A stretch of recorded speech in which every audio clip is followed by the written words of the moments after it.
আসসালামু আলাইকুম। আজকে আমি আপনাদের চুলায় একদম পারফেক্টলি মার্বেল কেক তৈরি করে দেখাবো। এটা কিন্তু ঘরেও আপনারা চুলায় খুব সহজেই বানাতে পারবেন। তার জন্য আমাদের প্রথমে লাগছে 3টা ডিম।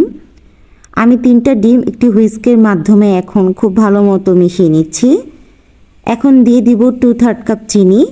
চিনিটা আমি গ্র্যাজুয়ালি অ্যাড করব। আমি 3টে স্টেপে চিনি অ্যাড করছি, বিট করে নিচ্ছি।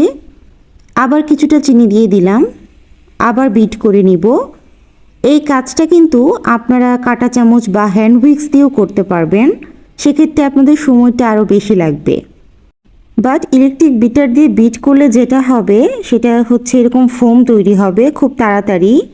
এতে করে কিন্তু আপনাদের পরিশ্রমটাও কিছুটা কম হবে। এরকম ক্রিমি টেক্সচার হয়ে গেলে আমি এখানে অ্যাড করে দিব তেল দিয়ে দিচ্ছি আমি 1/2 কাপের মতো। তারপরে আমি ভ্যানিলা এসেন্স অ্যাড করব 1 টিস্পুন। 1 চিমটি লবণ দিয়ে আবারও খুব ভালো মতো হুইস্কের সাহায্যে মিশিয়ে নিচ্ছি। এরকম ফোমি কনসিস্টেন্সি হবে, আপনারা দেখতেই পাচ্ছেন। এখন আমি দিয়ে দিব দুধ 1/2 কাপের মতো। দুধটা কিন্তু একদম রুম টেম্পারেচারে ছিল। আবার ভালো মতো মিশিয়ে নিচ্ছি। আমার নতুন চ্যানেলের রেসিপিগুলো যদি আপনাদের কাছে ভালো লেগে থাকে ফ্রেন্ডস অ্যান্ড ফ্যামিলির সাথে শেয়ার করে দিবেন, ফেসবুক পেজটি ফলো করে রাখবেন।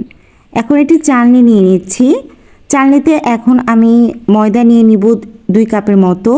2 কাপ ময়দা নিয়ে আমি নিয়ে নিব বেকিং পাউডার 2 টিস্পুন। দেন অ্যাড করব বেকিং সোডা 1 চা চামচের মতো। তারপর সব কিছুকে আমি খুব ভালো মতো চেলে নিচ্ছি। আমার চ্যানেলের রেগুলার আপডেট পেতে অবশ্যই সাবস্ক্রাইব করে দিবেন, ফ্রেন্ডস অ্যান্ড ফ্যামিলির সাথে শেয়ার করে দিবেন আর বেল আইকনটিতে ক্লিক করে দিবেন। এখন এই বিটারের সাহায্যে আমি প্রথমে ময়দাটা মিশিয়ে নিচ্ছি, তারপর সেটা চালু করে দিব। প্রথমে মিশিয়ে নিলে যেটা হবে যে ময়দাটা ছড়িয়ে যাবে না, মেশাতে মেশাতে আবার সে ক্রিমি টেক্সচার হয়ে গেছে। এটা কিন্তু খুব ভালো মতো মেশানো হয়ে যাচ্ছে, দেখতেই পাচ্ছেন। এটা যত বিট করবেন আর যত বেশি ক্রিমি টেক্সচার হবে এই কেকটা কিন্তু ততটাই সফট হবে।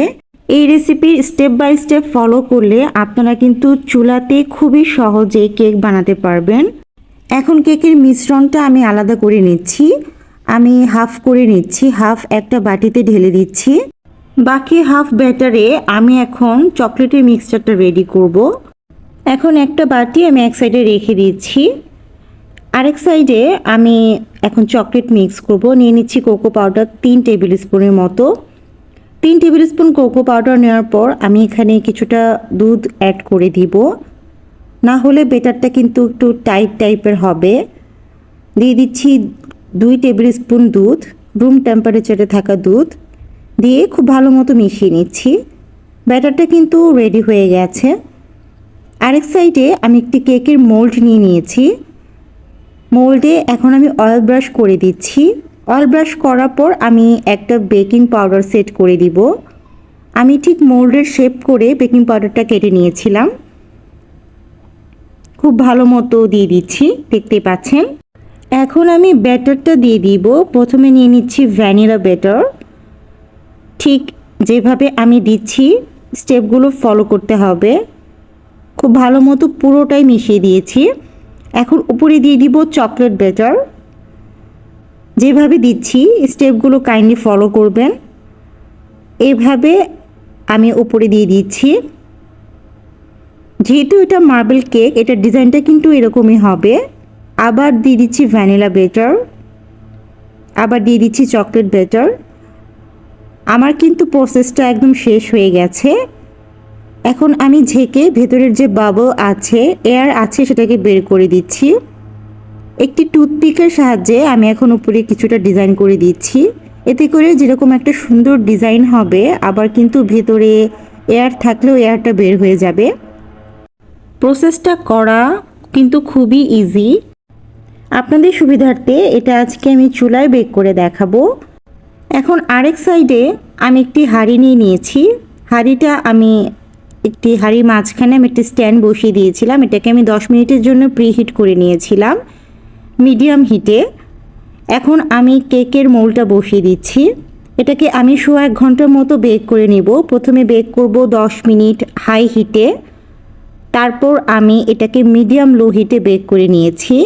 সোয়া 1 ঘন্টা পর আমার কেকটা কিন্তু একদম পারফেক্টলি হয়ে গেছে। আমি চেক করে নিচ্ছি, একদম পারফেক্টলি হয়ে গেছে, দেখতেই পাচ্ছেন। এখন কেকটা আমি পুরোপুরি ঠান্ডা হওয়া পর্যন্ত অপেক্ষা করব। কেকটা ঠান্ডা হয়ে গেছে, আমি বের করে নিয়েছি। এখন আমি পিস করে একটা পিস আপনাদেরকে দেখিয়ে দিচ্ছি যে কেমন বেক হয়েছে।